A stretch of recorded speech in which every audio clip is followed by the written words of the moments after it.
problem karena kita nggak pernah punya semacam final paradigm. Bagaimana metode pembuatan keputusan adil di Indonesia itu. Di kepala hakim ada, tapi kepala hakim kan kadangkala ada di dua tempat. Di ruang sidang, dia berpikir sebagai hakim, Yunto sebagai akademisian, tetapi ada soal SK yang mungkin belum ditandatangani. Sehingga dia ragu untuk menerobos ruang yang lain, yaitu ruang birokrasi itu. Jadi itu sebetulnya dilema hakim, yaitu antara ruang pengadilan dan ruang birokrasi itu. Dan lama-lama kita nggak bisa bedain lagi itu. Karena setiap orang merasa bahwa ruang birokrasi menentukan karier hukum, sementara ruang pengadilan menentukan hati nurani dia, yang mana yang dia mau pilih itu. Pro pada hati nurani, pro pada kecerdasan, pro pada legal reasoning, atau mengintip potensi dia untuk disingkirkan dalam persaingan antar hakim itu.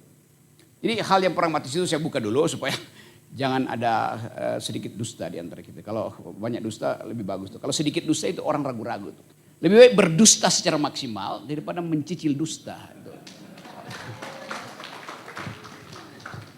Sama dengan cinta itu. Cinta atau Anda maksimalkan atau Anda ingkari. Jangan dicicil. Itu akan ada kecurigaan dua pihak. Oke. Kita mulai dengan persoalan dasar negeri ini. Yaitu lumpuhnya ide keadilan. Sehingga kasus bertambah. Cases menumpuk. Tetapi keputusan untuk menghasilkan keadilan tetap diragukan orang. Jadi kalau kita mulai dari situ, problemnya bukan pada keterangan-keterangan teoretis, tetapi pada kultur penegakan hukum. Pada kultur penegakan hukum itu. Itu dasarnya. Tapi itu mungkin wilayah orang lain buat bicara. Saya diperintahkan secara akademik untuk menerangkan beberapa versi teori keadilan yang bisa menyelamatkan lagi naluri kita sebagai hakim. Kan kita tahu kita belajar legal philosophy, legal reasoning, sosiologi hukum, macam-macam. Tetapi kalau saya perhatikan, nggak terbaca di dalam perdebatan persidangan, soal itu diucapkan sebagai dasar pertimbangan putusan. Berapa waktu lalu saya bertengkar dengan jaksa di pengadilan. Dan kelihatannya jaksa itu juga kurang pengetahuannya tentang legal philosophy itu.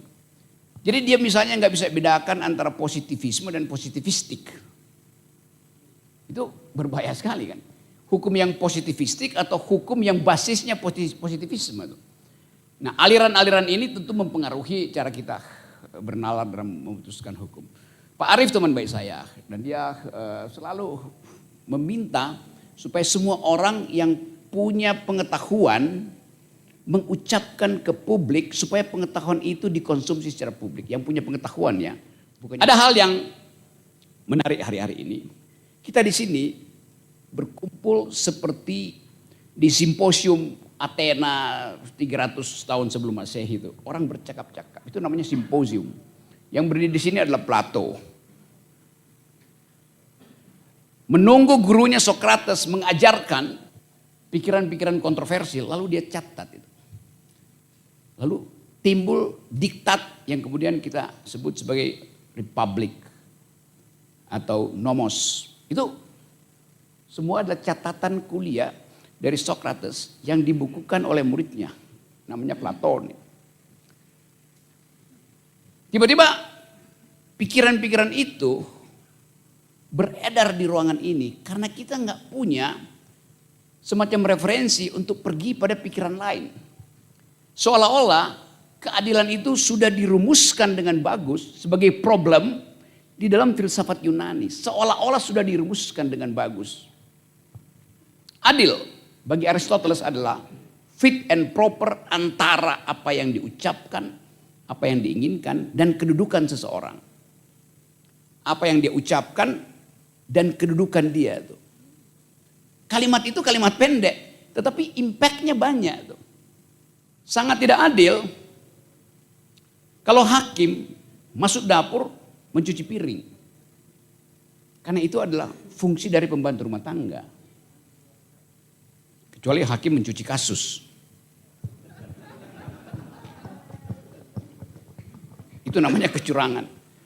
Jadi dari awal adil artinya bertemunya kapasitas dan kedudukan seseorang di dalam masyarakat. Itu namanya adil. Bertemunya kapasitas dan kedudukan seseorang di dalam masyarakat. Itu yang disebut di dalam bahasa Yunani virtus. Bisa tulis ya, virtue bahasa Inggrisnya itu. Saya tulis sedikit ya. Jadi bertemunya kapasitas dan kedudukan seseorang itu namanya adil. Petani mengerjakan sawah itu adil. Kalau petani manjat-manjat tebing, nah itu enggak adil.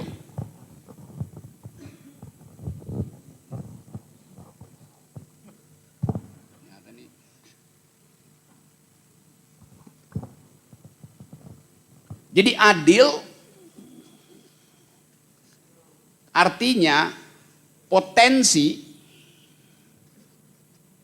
bertemu dengan aktus. Potensi bertemu dengan aktus. Saya dilahirkan dengan potensi menjadi pendaki gunung.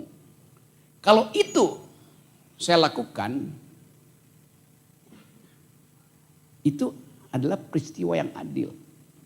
Kalau saya pendaki gunung, tapi kemudian masuk dapur untuk goreng telur, pasti telurnya tidak matang.